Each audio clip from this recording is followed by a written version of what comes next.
All right, this thing is on. Don't worry, guys. There's still about 2 minutes left until the actual start time. I know some people are still trickling in, but I will get started right around 2. And then before I start, I just want to warn everybody, every warning that you saw on the guidebook for language, drug and alcohol references, etc., is in effect for this. So if you don't want to hear that or you don't want to hear me drop a ton of F-bombs, this may not be the panel for you. I'm sorry, that's just what being a lawyer is like. So... This panel wouldn't be accurate if I couldn't swear up and down, left and right. So you still have about 2 more minutes left. I'll wait for everybody else to come in, but we'll get started here really soon.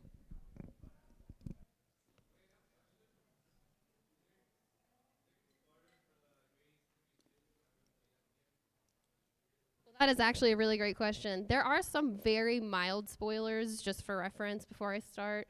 Not anything world-changing, not anything like the total entire ending of any of the games. There's not any specific story spoilers. Your question was for the Great Ace Attorney 2. No, there are not. I use some screen caps from all across the games. I talk about some events from all across the games, but I'm not going to be giving away the plot of any of the games. So if you're here and you haven't ever played Ace Attorney, hopefully this won't spoil you at all. You shouldn't have a problem. If you have played Ace Attorney of any of the games, you're going to see a lot of stuff that's familiar, obviously, but this is intended to be for an audience who's kind of played the realm of maybe not at all and you're just interested in what it's about, to, like me, where you've played everything, including the Miles Edgeworth Ace Attorney Investigations game, the second one, fan translation on the emulator when I was in college. I'm still salty, Capcom. Why didn't you release that one? It's the best game in the entire franchise, in my opinion. I'm also going to apologize for the fact that I partied last night, so I'm fine, but my voice is already starting to go. So normally when I'm in court, I don't quite sound like this. But, all right, it's 2 o'clock. I am going to get started. Mothers and fuckers of the jury, welcome to State's Attorney's Investigations. This is the Ace Attorney panel where I tell you that the wildest thing you've ever seen in Ace Attorney is still the most mundane thing I've ever seen in a real-life courtroom. And that is because I am a prosecutor, okay? This isn't just a joke. Most of this outfit I actually have worn to court before. Not this, not the frills. I would get some really weird looks, but... I think I'm qualified to do this panel. I've been an attorney actually here in Maryland. I'm a Maryland licensed attorney. I've been an attorney since 2020.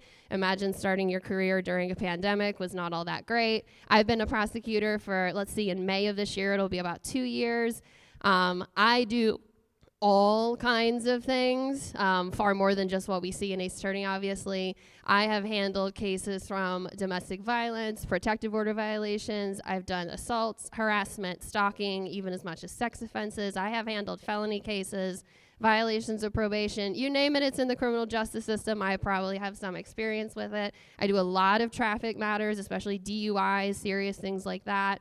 The primary assignment I have at my office is animal cruelty, but we're not here to be sad. We're here to have a good time, so I'm not going to bring that up again. And the other reason I think I'm qualified to do this panel is because I have fully committed to the bit, okay? That's my car. That is my car in the parking lot behind the Residence Inn, and yes, that tattoo is real. If you come see me when we're done, I'll pull this down a little bit and you can see it. As soon as I became a prosecutor, I got it. I said, not going to get it until I did it, but I achieved the dream, so I got the tattoo. Ace Attorney, as you can tell, is a not insignificant part of why I went to law school. There are other reasons, but I played the series in college, and I was like, man, that looks like fun, and it is. So this is the obvious disclaimer. I shouldn't have to say this, but, you know, there's laws usually for a reason is because somebody's done something, so now we have to tell them afterwards it's a bad idea. You are not my clients. I'm not your attorney. In fact, as a prosecutor, I don't have clients. It's one of the best parts about being a prosecutor. I'm not beholden to anyone at any time at like 10 o'clock at night when they have a question. I do not know what a billable hour is, and at this point, I am too afraid to ask. If I have a client, so to speak, at all, in quotes, it is the nebulous entity that is the state, and it's pretty good about not bothering me after hours. I say, despite all the work emails coming to my phone right now. So, yeah, you know, I made a call. I had to do work in my hotel room before I came over to do this panel, so this is a job that, for the most part, doesn't quit. Sometimes it does. It decides when it wants to. So obviously, because I'm a prosecutor, this is a little prosecutor leaning this panel. I know Phoenix is the main character, the defense attorney, but let's be real, honestly, like, who's the favorite characters? So I feel like a lot of people, there's people here that may know what a prosecutor is. You may have had some involvement in the criminal justice system, just watched, you've seen on TV, movies, all kinds of things.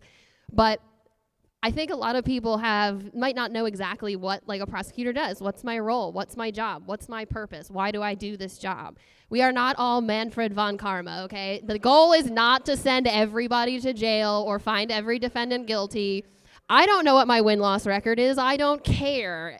My job is about accountability. We have all kinds of things that we do. In fact, sending people to jail is pretty much the last thing that we want to do, because really what you have to do in criminal offenses is there's probably a root cause to what's causing criminal behavior. And really, when you get to that and you fix it, guess what? You're not going to have any more bad behavior anymore.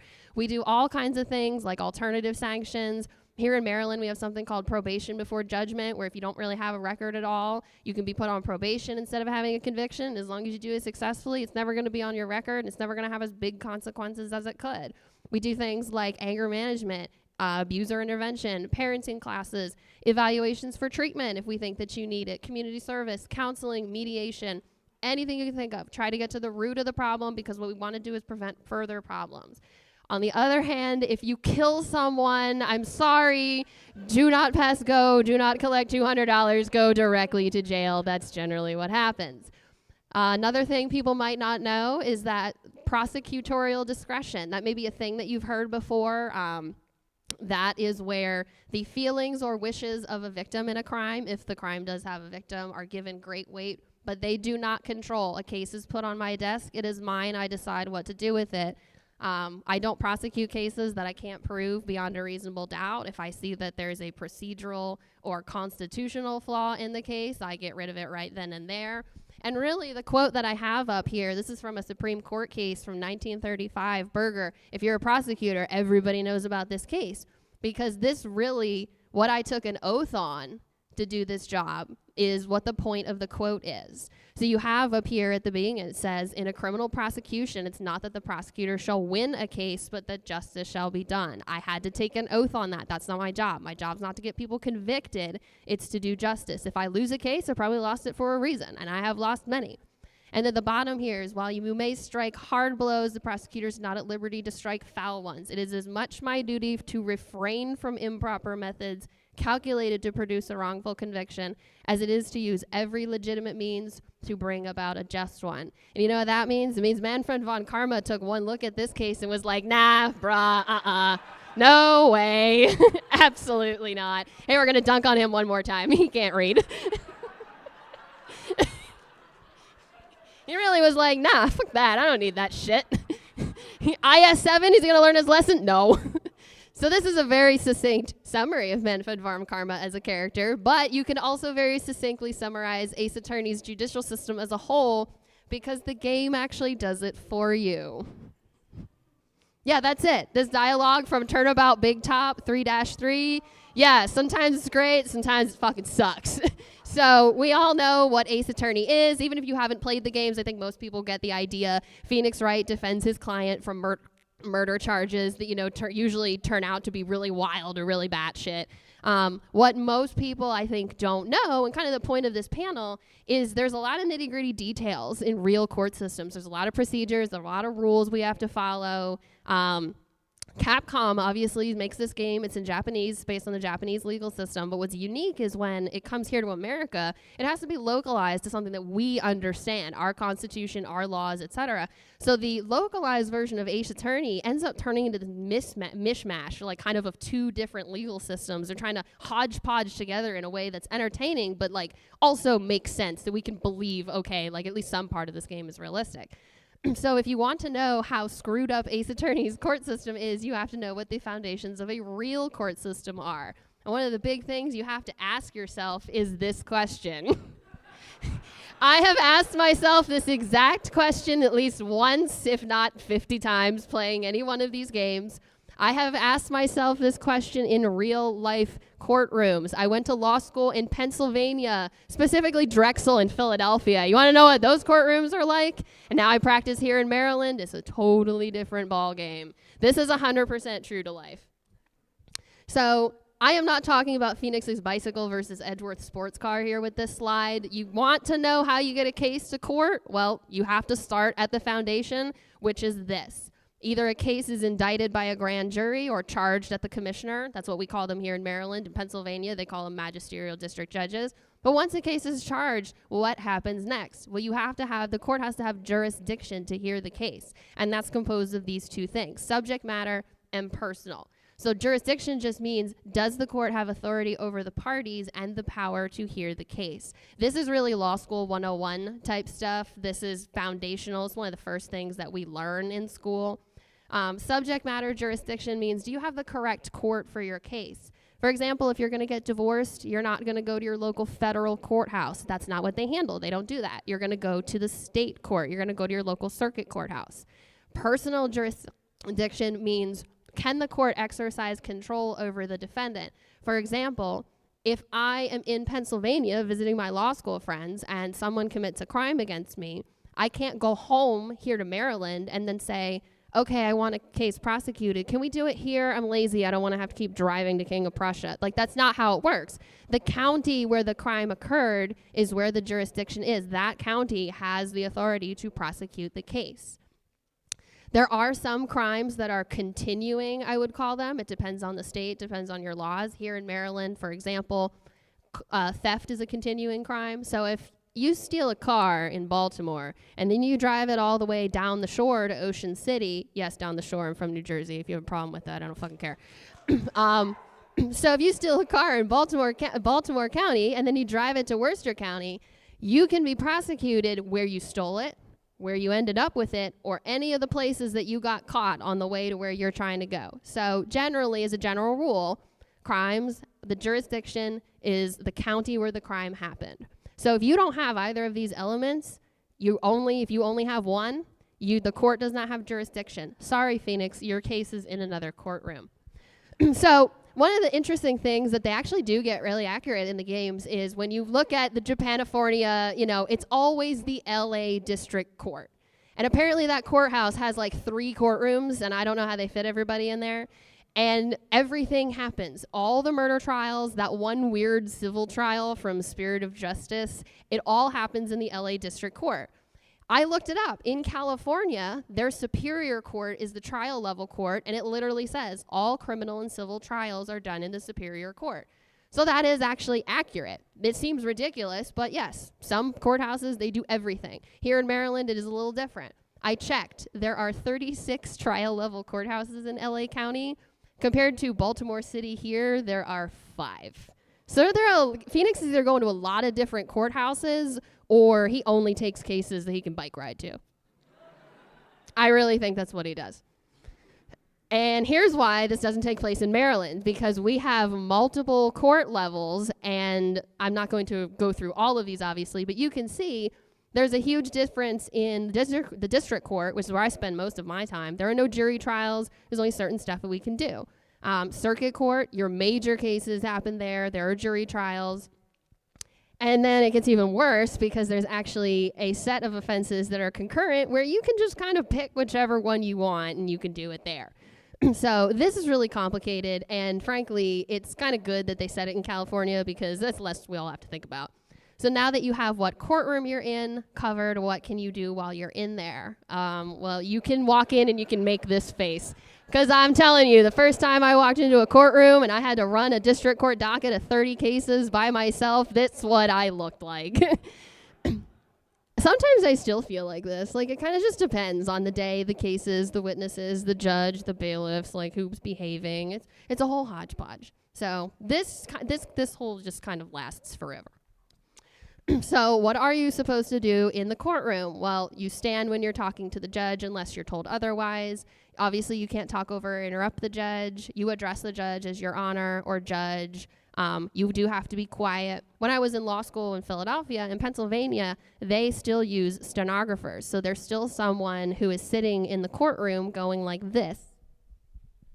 and then giving you like the evil eye wanting to kill you because you're talking faster than they can type, even though they can type pretty fast. Here in Maryland, across the state, everything is recorded. So there's no stenographer, there's no nothing. There's just microphones all over around the courtroom. So everything, and I mean everything, is picked up by those microphones. So you always have to be quiet. You'll get yelled at if you make a peep. You do obviously have to use respectful language. You have to have your hats and hoods off in the courtroom. I don't think a lot of people always understand why that is. Historically, a hat would announce your social status. So when you took off your hat, it was a gesture of respect. You deferred your status to the authority in the room, and that authority is the judge. Obviously, there is an exception for headwear that is worn for religious purposes. Shoes, shirt, pants, you'd be amazed how many people only get 2 out of 3.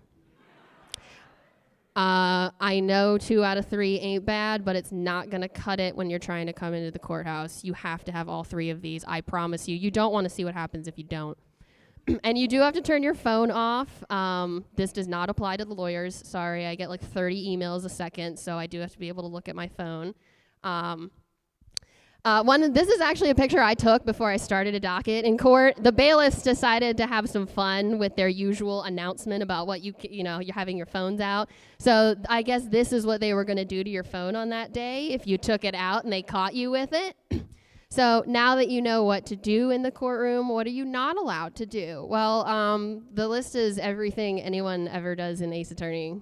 Ever, all the time. You can't do any of all of this shit is awful. You get held in contempt, thrown out. Like this is bad. I picked the most egregious examples that I could recall, but you may remember something else. And I want to mention that very first one, testifying via drone when Army Buff has the drone on the stand. That's actually a really interesting, if a lawyer sees that, that's a really interesting issue. It's a constitutional problem. The Sixth Amendment Confrontation Clause issue. So the Sixth Amendment tells you that in all criminal prosecutions, the accused shall enjoy the right to be confronted by the witnesses against him. Now, except for some extremely limited circumstances that I don't have time to explain here, that means in person, on the stand, your face and body visible. Your demeanor and body language is part of your credibility. Whether you are tried by a judge or a jury, they are evaluating what you sound like, what you look like, how you're behaving, how you're talking. Jury's probably going to be a lot more favorable and believe someone who's dressed appropriately, speaks loudly, it doesn't sound nervous, looks at the jury, makes eye contact, as opposed to someone who's dressed in their pajamas, looking at the floor, mumbling, kind of nervous, looking everywhere. And that's why the drone is a problem, because you can't actually see him. This also applies to Shelley DeKiller when he testifies via the radio transceiver. So that's 2 different constitutional problems that nobody cares about. I want to point out specifically the eating. I have been before judges who start snacking on the bench, and it's really aggravating because now I'm hungry. I'm in court for 15 minutes, and then all of a sudden I'm starving, even though I ate beforehand. And then when the judge just starts like snacking on peanuts or something, I'm like, Your Honor, can you fucking not, please? For the love of God, can you not? Larry's on here, and there's nothing next to his name because I don't need to put anything next to his name. He's just Larry. The bottom one here, when Mo tells all the really bad jokes, I noticed when I was playing these games that appears to be the only rule that's ever strictly enforced. So he whips out one bad joke, and the judge is like, go fuck yourself, no. And he's sad for the rest of the trial. You also can't do this. I would love to be able to just do this while I'm at the table trying a case. This would be awesome. But unfortunately, you can't do that. So you also can't have the glass of wine. Do you know how much smoother a court docket would go if we could all just have a fucking glass of wine on the table with us? Myself, the public defender, the judge, whatever. It would be so much faster.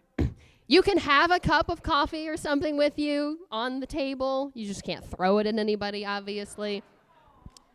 I know, it sucks. Also, coffee sucks. I'm sorry. I hate it. I think it's gross. All right, that split the room pretty heavily. And then here's some things you're not supposed to do in court that either I have personally witnessed, my colleagues have personally witnessed, or have actually happened in the history of, court, which is terrifying. Coming to your trial under the influence, you have a DUI, and then you show up to your trial having had a few drinks beforehand. We're not going to be able to try your case, and it's not going to make a good impression on the judge, okay? The spirit is willing, the flesh is wasted, and this case is going to go nowhere today. Throwing your shoe at the judge, this is something that I saw when I was working for a judge in Philadelphia while I was still in school. So my first summer of law school, I worked for a judge in Philly, Center City, people who are from Philly or around Philly, you know what I'm talking about. That 4-lane highway around City Hall where you just kind of pick a god and pray and hope you run across it and no one hits you. My judge that I was working for had a hearing to potentially modify a defendant's sentence. And it was a really big case. Somebody had died. There were family members on both sides for the defendant and then the victim. And after like 20 minutes, half hour of each side talking, he finally decided, no, I'm not going to change your sentence. I'm not going to lower it. I'm going to keep it where it is. And as soon as he said that, somebody from the defendant's side of the family stood up and George Bush style, just launched a shoe at the judge. It's a testament to Philadelphia courtrooms and the judges there and all the staff, really, that the judge didn't even flinch. And that may have been the most terrifying part about it, is that this guy, first of all, he was 5 feet off. He didn't get anywhere near the judge. But judge looked down, didn't even care. He got up off the bench and he told the deputies and the bailiffs, get that man. And then they, 8 people just tackled this guy all at once. So I don't recommend doing that no matter how angry you are at the outcome of a case. The grabbing the microphone from your public defender, I saw that happen when I was a law clerk. I was working for a judge out of school. He didn't like the fact that his defense attorney stopped questioning the state's witness, so he leaned over and ripped the microphone out of her hand, and he said, "I've got some more questions for you, bitch." And you want to know what the best part of this was? It was a jury trial. So remember the confrontation clause thing I just talked about? They're judging your credibility, what you behave like. They're also looking at the defendant. They're looking at everybody. So as soon as he did that, and then 6 deputies have to wrangle him back into his seat, needless to say, he did get convicted of assault. Behaving like that.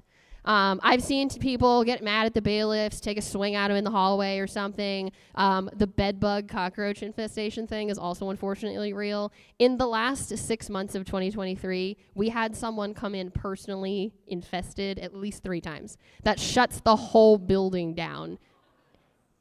So I don't have to do a docket of court, but all those cases get continued. That inconveniences someone. The whole building has to be fumigated. It just puts the whole thing on pause. Yes, I have seen drugs left behind in the courtroom. This last one, eating a piece of evidence during trial. You think I'm fucking kidding, don't you? I'm not, okay? So in 1975, there was a defendant that went to trial on narcotics charges. It was a jury trial. And there was a 3rd day of the trial. They had to declare a mistrial because a juror sent a note to the judge that the defendant, while in front of the jury, ate a piece of the evidence that was on the table. So everybody starts looking at the table, what's missing, what happened. One of the officers had actually seen him kind of looking at the piece of paper repeatedly. And then when they asked him about it and they said, this is what's missing, he's like, oh yeah, I ate it.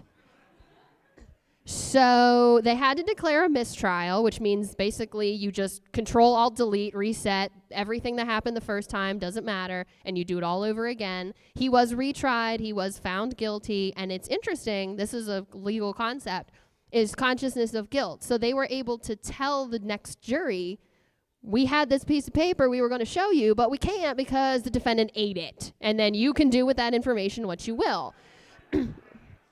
So I'm very sorry, Phoenix. You are not the first one to do that. You probably will not be the last person to do it either. So that begs the question, does art imitate life or does life imitate art? I don't know. I don't care. But speaking of that, I know one of the 2 big reasons why you're here. This is the first one. You think I'm making this shit up too? No, I'm not. Okay, so in 2017, a Michigan jury convicted a woman of murdering her husband in 2015, of shooting him. So after the murder, his ex-wife took in the pet parrot that the couple had. And a few weeks later, she was very confused and reported that it started repeating this loud, raucous argument in a male voice and then a female voice, and that it always ended in the man's voice saying, "Don't fucking shoot." So now we have what may have been a witness to a shooting because the parrot is obviously repeating something that it's heard somewhere before. So yes, prosecutors did, for like 5 seconds, consider if they had to get this in, how would they do it? The rules of evidence. This is not a human. It's not a witness. This isn't a statement. It's an utterance, I guess. Ultimately, they had more than enough evidence without the parrot, so it was not used at trial. Bud was the parrot. He was an African gray parrot. They can mimic human speech. They can learn words, and they have the cognitive ability of a young child. So I don't know. If you ask me, I think it definitely heard their last argument. And this is definitely a fucking Ace Attorney headline, okay? This is a screenshot. This is a screenshot from like a real news article, like news, briefing on this. I don't think a real person wrote this. I think Lotta Hart wrote this report. She wrote this story. This was her big break. She reported on this. And one of the big things about this panel that I want to tell all of you is, like I said at the beginning, Ace Attorney is a very unrealistic series. But it's not because the things in the games could never happen. It's because the things in Ace Attorney aren't bullshit enough compared to things that do happen in real life, as you can see. That guy ate that piece of evidence long before Phoenix Wright was ever created. Now, the parrot happened before this murder in real life, but you know what? Either way, I think it works. So once you have your courtroom, you know how to behave, hopefully. Now you have to decide if you're eligible for a jury trial, if you have the decision, whether you want to be tried by a judge or a jury. Now, in the games, it's always a judge, except for that one fucking case in Apollo Justice where we were like, here's the jury system, and then we're going to forget that, and it's never going to come back. Like, was that okay? That was just a one and done. We don't care about that. Never mind. All right. So they will ask you, the judge will ask you before your trial begins, do you want to be tried by a judge or a jury? And you have to tell the judge which. So there are advantages and disadvantages of having a judge versus a jury. Obviously, I have seen many of both. I've prosecuted these. One of the things that you have to consider when you want to be tried by a judge, potentially, is they are generally, and this is a big generally, less likely to be swayed by pity, passion, other emotions. They do this job every day. There's probably nothing they haven't seen before. There's not a lot that's going to surprise them, catch them off guard. So there's not much in the trial that, you're going to really freak them out about. Obviously, a judge is experienced at interpreting and understanding the law. You don't need to be instructed on how to use it, how to apply it. That's a big thing with jury trials is you have to tell them at the end of the case, okay, you heard all that shit. I hope you were paying attention. Now I hope you pay attention to what the law is and you can remember this. So you have to instruct the jury what the law is, and then you just have to hope that they apply it correctly. They can ask questions when they're deliberating about the law, what it means. But generally, the only thing we can do is read the instructions. The judge reads the instructions and says, all right, I told you what the law is. You guys got to figure it out. They are also, I put this one at the bottom here, they're less judgmental of unique or unconventional living situations, romantic arrangements, lifestyles, etc. I say this because I actually once had a case, it was an assault. It was recorded by a witness mid-fight. So the defense attorney and I agreed. The video is the evidence. We don't need anything else. We just disagreed who was the primary aggressor, who started the fight. So basically, we put in front of the judge, we said, here's the video. You watch it. And I think she watched it about 20 times. You decide, and then you decide, whether the defendant is guilty or not.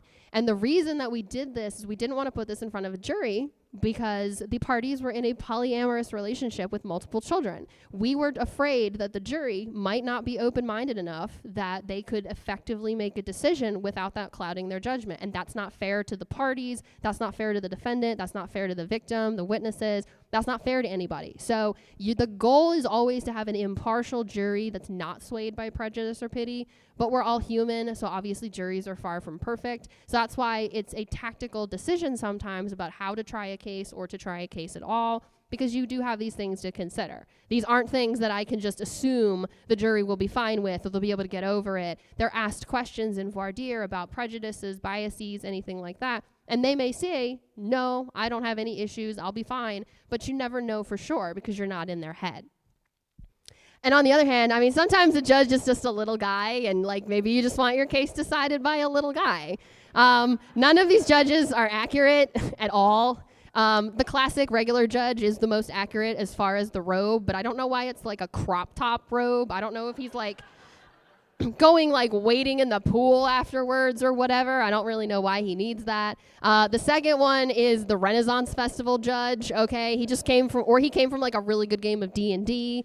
The third one is just British. I'll just leave it at that. I don't have to say anything else. And then the fourth one, this from the great Ace Attorney, his robe is really accurate as far as the length. The top part would not. So you basically have to take like the left-hand judge, the top of it, and then the rightmost judge, the bottom of it, and you kind of approximate what a real judge looks like. So sometimes the judge is just a little guy, and then sometimes the judge is this hot piece of ass.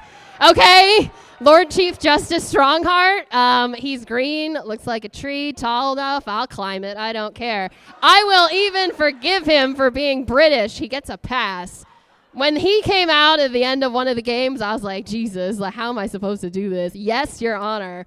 So, and a fun fact, here in Maryland, we actually have a really unique thing with our Supreme Court justices. So we have 3 levels of court. You have trial, appellate, and then you have what's called the Maryland Supreme Court. And these are the Supreme Court justices here in Maryland. And historically, they've always worn these red robes with the little white ties. That's one thing that's really unique. I don't believe there's any other state that has their judges do something like this. So when you make fun of Edgeworth for his red and white combo, just think about this picture, okay? He's on to something. And now we're at a jury. So you have your advantages and disadvantages with a judge, but you have your advantages and disadvantages with a jury. You do have a constitutional right to a trial by jury. It's guaranteed by Article 3 and the 5th and 7th Amendments, but this is under certain circumstances. You do not have the right for a jury trial for everything, okay? If you're here in Maryland and you get a traffic ticket because you blew a stop sign, you can't go to the district court and be like, I want a jury. The judge is going to be like, do you plead guilty or not? Okay, you don't have a jury trial right for everything, but for when you do have one, these are some things that you have to consider. So some defendants will want a jury trial because the facts of their case may be complex or they may be very simple. Jurors bring individual life experiences, obviously, knowledge to deliberations. A single judge may not have that breadth of experiences and knowledge. It is also extremely difficult to have a criminal jury verdict overturned. I have seen juries that fucking hated each other. You can hear them yelling and arguing and screaming at each other through the door to the jury room while they're deliberating. And we're all like, okay, we're gonna have another crime scene on our hands pretty soon. Like jurors don't always get along. And sometimes it's because they just all hate being there and they don't want to be there and they're like, this is stupid, I want to go home. Or sometimes it's because you might have half of them that believe one thing and the other half that believe another, and they're really passionate about what they saw, what they heard, and what they believe actually did happen. So kind of when you have something like that, when they're yelling, they're arguing, or they're vigorous debating, that's how you know at least they did pay attention. I mean, they care. They care about doing their job. You want a jury that cares about why it's there. But on the other hand, if you get a not favorable verdict, you probably can't appeal and say, I heard them yelling at each other. Well, it's not good enough. You don't know what happens back there. They can talk about it if they want to, generally, but jury deliberations are secret. No, they don't have to say anything. They don't have to talk about anything that happened back there. If they don't want to, then you just have to accept whatever verdict it is that they gave you. The classic historical reason for a jury trial is to avoid the biased or eccentric judge. In my experience, obviously, I think this was much more of a concern a long time ago, historically. Not as much nowadays. You have the other considerations that I talked about. And another advantage is that the jury's verdict must be unanimous. All 12 of those people have to agree that beyond a reasonable doubt that defendant committed the crime. And so some defendants may elect to have a jury trial because they believe that it will be harder for me to convince 12 people of something than it will be to to get one single judge, to agree on something. So I can convince a judge, one person, potentially a lot easier than I can convince 12 individual people with all different opinions. On the other hand, you don't want these motherfuckers deciding your fate.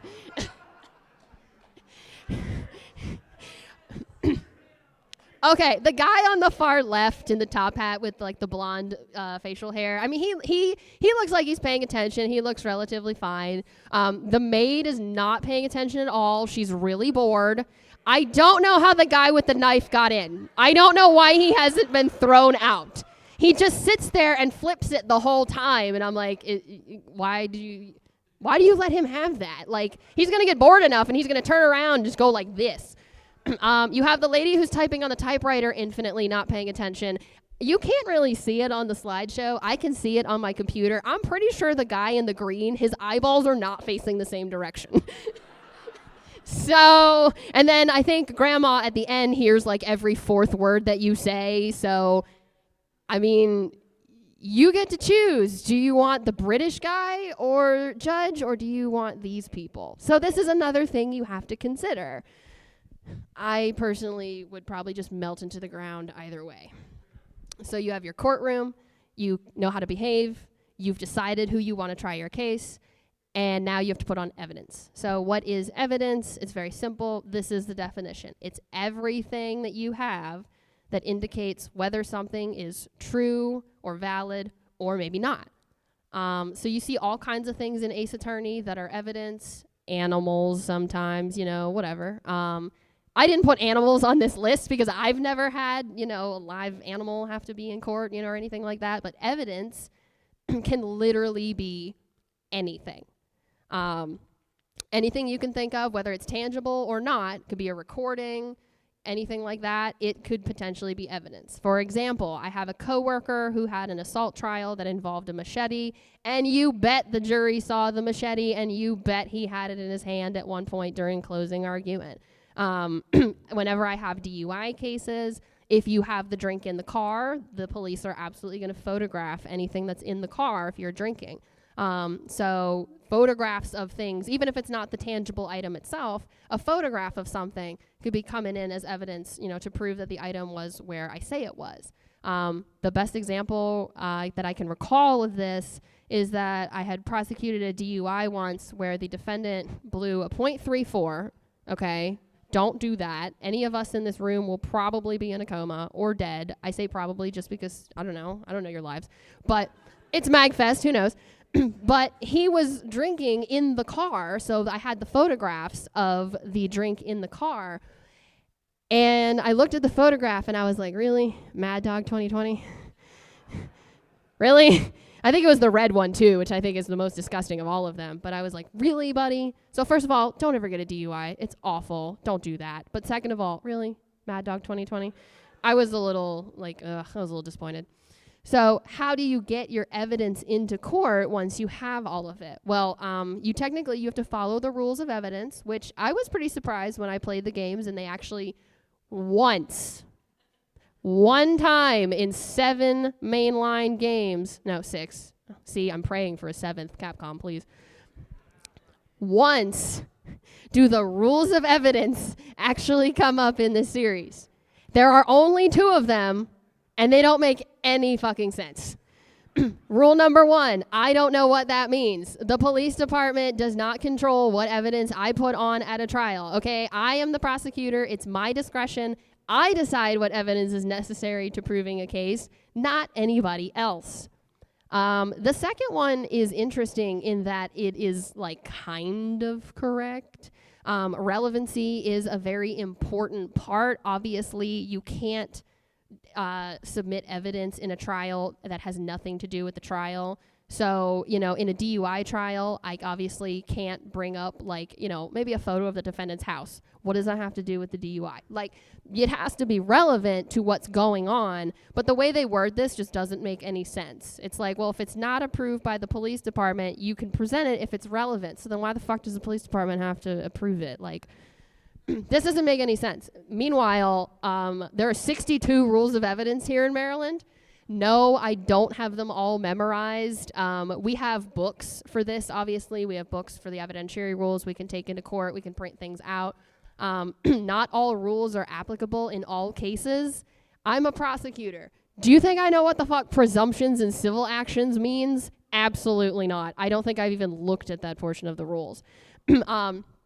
So there are a bunch of different categories, essentially, subheadings and stuff. But not all rules are going to be applicable in all cases. And the other big thing, the objections. So yes, you do actually say objection in court. The thing we don't do is point at each other. Spoiler alert. There's no pointing or anything. There's no desk slamming generally either.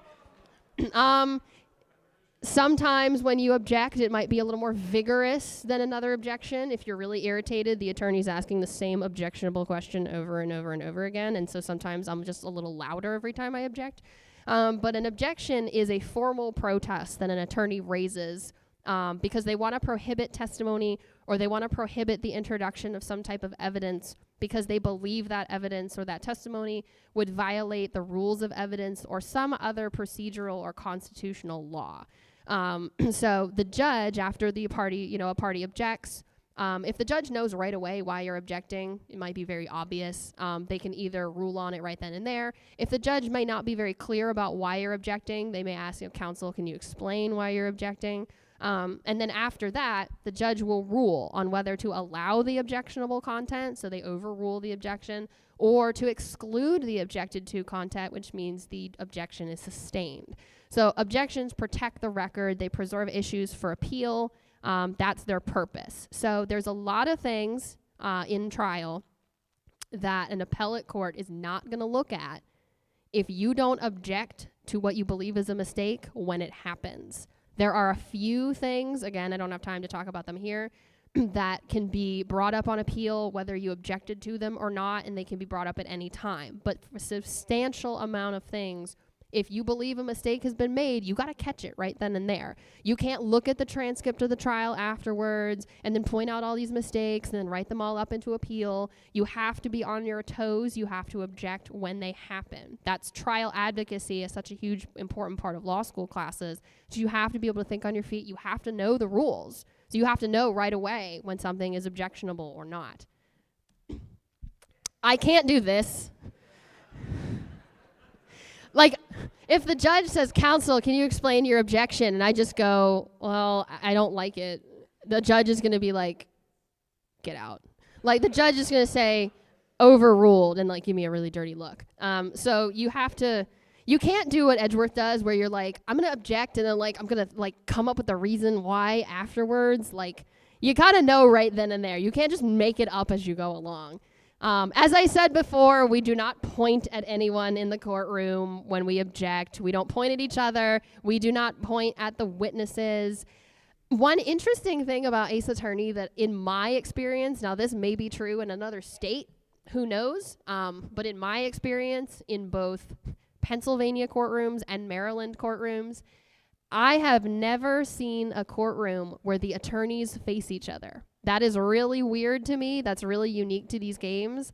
When we are in court, every courtroom I've ever been in, the attorneys face the bench, the judge. So if I'm the judge here up on the table, here, there's going to be a table there and a table there. The attorneys are going to be facing me, and then the gallery would be behind them. And the jury box, if it's a jury trial, they're going to be kind of off to the side somewhere generally. Or it might be kind of that the bench is diagonal and the jury's here, and then, the attorneys are facing everybody. But this is really weird to see the attorneys are facing each other and pointing and yelling at each other.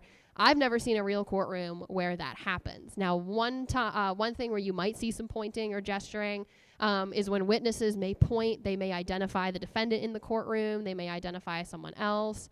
That's the only time you're really going to see pointing, but you were taught that pointing at people is rude, and also lawyers are taught the same thing. Okay, now we're here for the fun part. This is the part I all know while you're really here. It's going to be a long one. Hold on.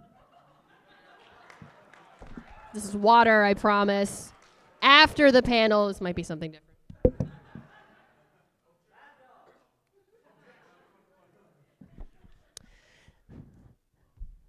Can he do this? Is he allowed to do this, just whip out a new autopsy report mid-trial that nobody else has ever seen?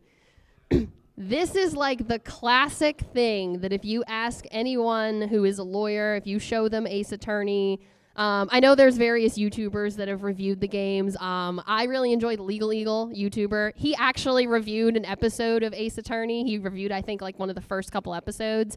And then came up with this. This was talked about. This is like the big classic blunder, okay? So when you're in trial, all court cases have something called discovery rules. If you don't know what discovery is, that is the handing over or the exchange of evidence in a case back and forth between the sides. So between the prosecution and between the defense. All court cases everywhere have discovery rules. They may be different depending on what courthouse you're in. So as I said before, in Maryland, we have the district court, the lower trial level court, but then we also have the circuit court, which does a bunch of different things. So the rules in district court for discovery and the rules in circuit court for discovery are very different in some aspects. So since Ace Attorney is murder trials, let's assume Edgeworth is supposed to be following discovery rules like this one for the circuit court where all the big felony cases like murder are tried. And we also have to assume that some form of discovery and demand actually happens in Ace Attorney. So when an attorney enters into a case, they'll file their appearance, and then they also file a demand for discovery. And then the state's attorney's office, the prosecutor, has to abide by that, has to turn over everything they're legally obligated to. I'm doubtful there's a demand and discovery process in Ace Attorney, given how much evidence Phoenix finds just by fucking around and finding out. Like, he just picks shit up off the ground and is like, this looks important, and he whips it out. And I'm like, has Edgeworth ever seen that? Like, did he ever see that piece of paper that you picked up on the side of the road that, like, suddenly turns this whole case around? I don't think so.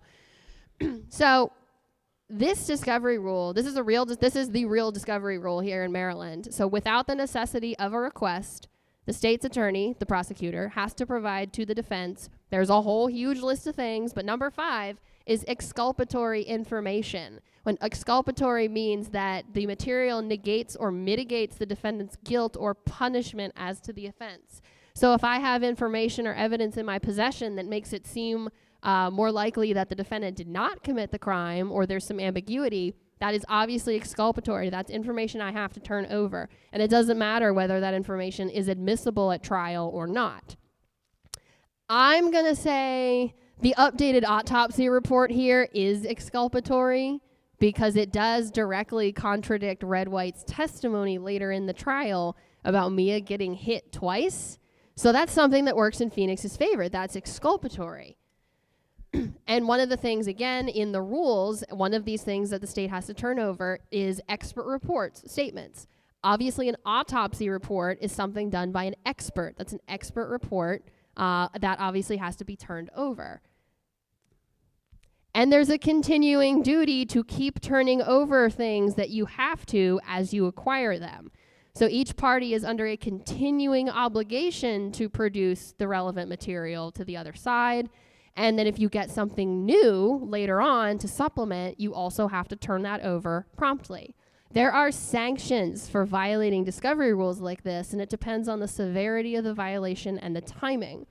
It may be if the state's attorney doesn't turn over a lab report, in a drug case very fast enough until, the eve of trial perhaps. It's going to depend. How significant is that evidence, that report to the case? The sanction may be simply continuing the trial date to give the defense opportunity to read what, you handed over, the report, see the evidence, to review it. On the other hand, it can be so severe a violation that the judge will say, you're not going to get this evidence in at all.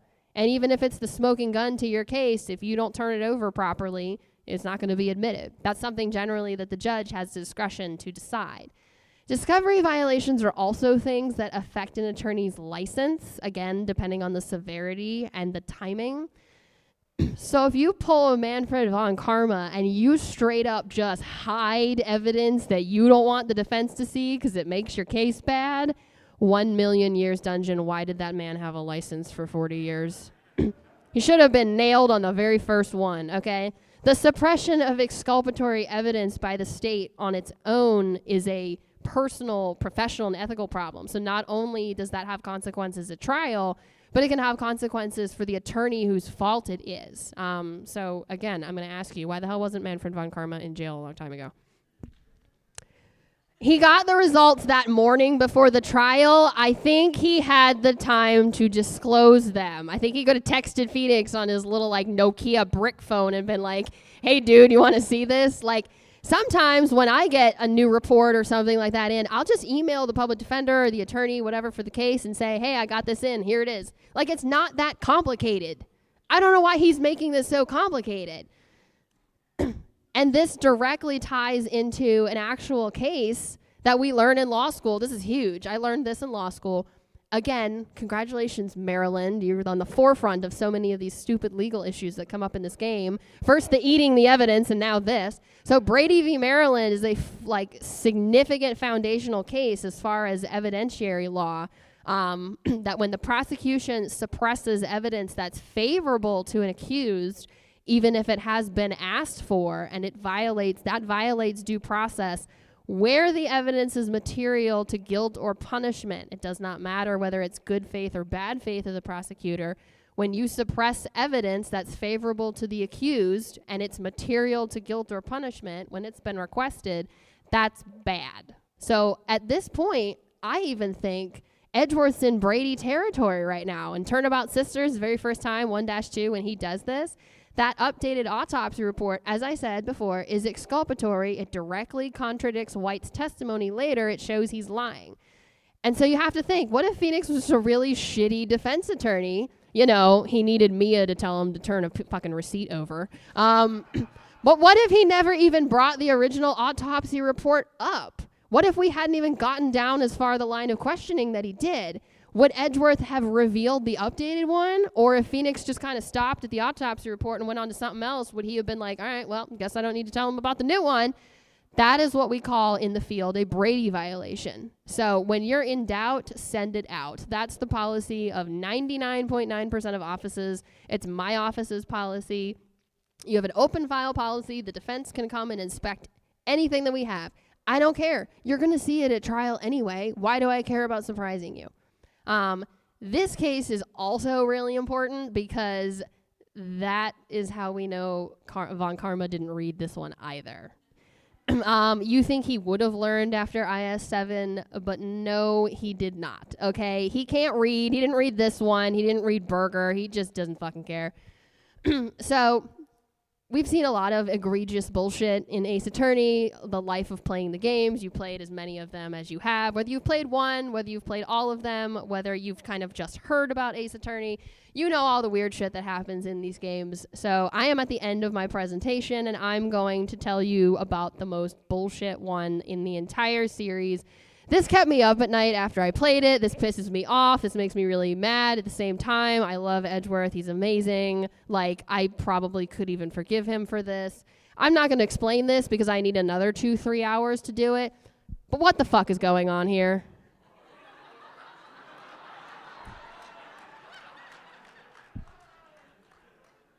I'm just not going to say anything else because MAGFest is not going to give me another 3 hours to go on a fucking TED Talk about why this is the worst possible fucking thing I've ever seen in these games. Do not. He puts the badge on, though. That's what I find really funny. Is he puts Phoenix's badge on. He doesn't even wear his own badge like I do. I have one of these.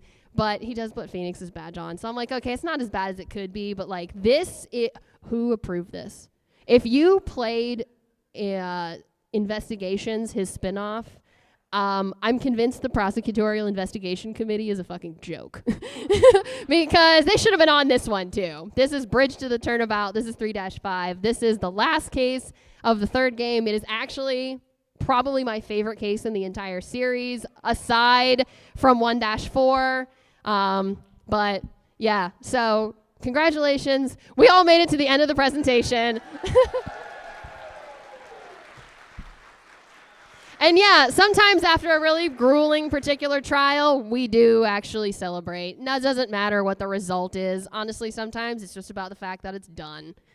So at this point, I have only a couple minutes left. I'm not really sure exactly how we can do it. There's a big microphone right here. If there's anybody that would like to ask me an Ace Attorney related question, is there something I brought up in the panel that you're curious about? You don't have to, obviously. There's a lot of MAGFest. If you just want to get out and enjoy the rest of MAGFest, that's totally fine. But I will be here for another couple minutes or so. I'll come down, and then that way I can talk to you. That way it doesn't get awkward, everybody taking up space, standing in the line. So I do thank you all for coming. I hope you learned something about these games. If you haven't played Ace Attorney, I hope you're interested. If you have played them, I hope you join in my suffering when I play them, and have a good rest of your MAGFest.